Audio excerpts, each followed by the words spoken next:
दोस्तों, क्या आपकी सिलाई मशीन भी टाप करती है या धागा तोड़ती है या दाना देती है?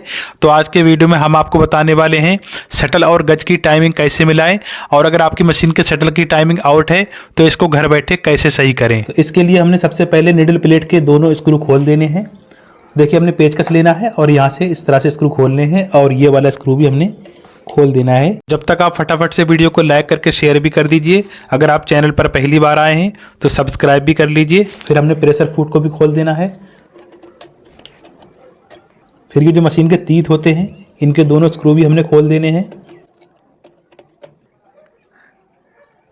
तो अब यहाँ पर आप ध्यान से देखें, ये जो शटल का हुक होता है, तो जब हम मशीन का व्हील घुमाएंगे यानी मशीन का पहिया घुमाएंगे तो ये इसका हुक इस तरह से आगे को जा रहा है, ये देखें, और साथ में निडल भी इसकी ऊपर को उठ रही है।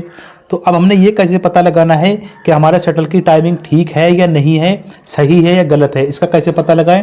तो हमने यहाँ पर देखिए क्या करना होगा। हमने सबसे पहले मशीन का व्हील घुमाना है यानी पहिया घुमाना है।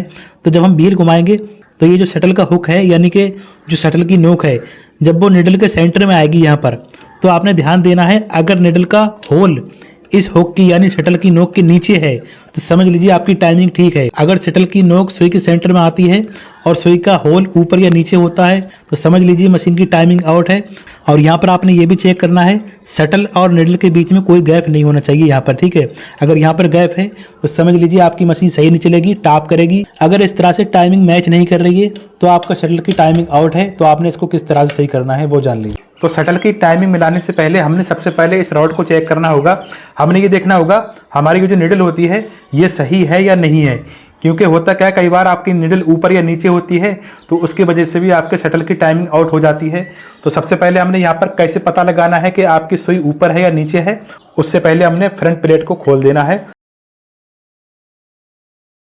तो अब देखें, सबसे पहले हमने ये चेक करना होगा हमारी निडल सही पोजीशन में है या नहीं है। तो उसके लिए आपने यहाँ पर ध्यान से देखना होगा। तो अब जैसे कि मैं मशीन का व्हील घुमाऊंगा और निडल को नीचे लेकर आता हूँ, बिल्कुल नीचे लेकर आता हूँ, ठीक है। तो अब अगर आप यहाँ पर ध्यान से देखेंगे तो ये इसकी निडल नीचे आ चुकी है। तो अब हमने ये कैसे पता लगाना है हमारी निडल नीचे है या ऊपर है? तो बस आपने यही देखना है, जो निडल की नोक होती है ना, तो बस ये जो शटल की किनार है यहाँ से करीब 1 या 1.5 सूत नीचे होनी चाहिए।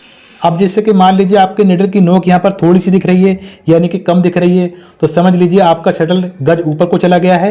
तो उसको नीचे कैसे लाना है? तो ज़्यादातर सुई ऊपर को ही हो जाती है और ऊपर को होने की वजह से आपकी मशीन टाप करती है। कभी कभी तो ये भी होता है कि नीचे से धागा भी नहीं उठाती है, जो हम बॉबिन का धागा ऊपर उठाते हैं वो ऊपर भी नहीं उठ पाता है। तो हमने इस गज को नीचे या ऊपर कैसे करना है?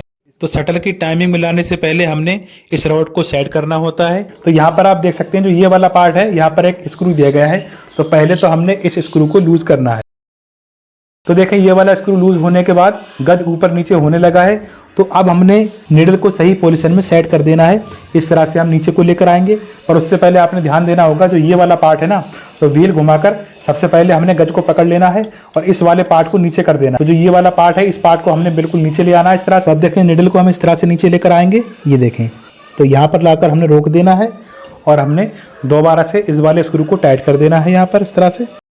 तो अब यहाँ पर हमारी निडल तो सही पोजीशन में सेट हो गई है। अब हमने शटल की टाइमिंग किस तरह से मिलाना है? तो अब ये जो आप शटल के स्क्रू देख रहे हैं, हमने इन स्क्रू को पहले लूज करना है। तो हमने पेचकस लेना है और हमने व्हील को पकड़ लेना है, इस तरह से घुमाएंगे, ये वाला स्क्रू लूज कर देंगे। बिल्कुल अलग नहीं करना है, बस लूज करना है इस तरह से। ये देखें, ये लूज हो गया। उसके बाद तीसरा वाला स्क्रू भी लूज कर देंगे, ये देखें। तो अब ये देखें, लूज होने के बाद अब शटल इस तरह से फ्री हो चुका है, ये देखें, इस तरह से घूम रहा है ना आसानी से, ये देखें। तो सबसे पहले हमने क्या करना है, मशीन का व्हील घुमाना है और निडल को बिल्कुल नीचे लेकर आना है इस तरह से, ये देखें।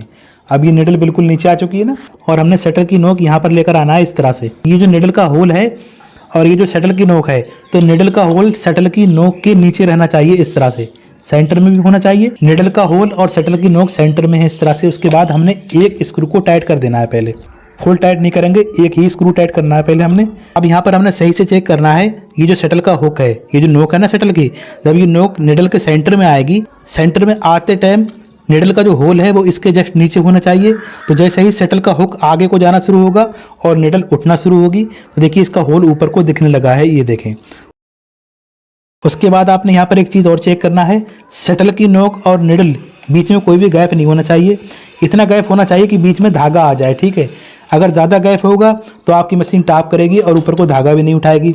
और अगर आपके शटल की नोक और निडल टकरा के चलेगी, बिल्कुल मिलकर चलेगी, तो आपकी मशीन धागा तोड़ और भी बहुत सारी प्रॉब्लम्स होने लगेंगी। उसके बाद हमने क्या करना है, हमने शटल के दोनों स्क्रू टाइट कर देने हैं। उसके बाद हमने मशीन के तीथ भी लगा देने हैं, फिर हमने प्रेशर फुट भी लगा देना है और ये वाले स्क्रू यहाँ पर लगा देना है। अब उसके बाद आप मशीन चलाएंगे तो आपकी मशीन बिल्कुल सही चलेगी, धागा भी नहीं तोड़ेगी, टाप भी नहीं करेगी, नीचे दाना भी नहीं देगी और टाँका बिल्कुल साफ आएगा।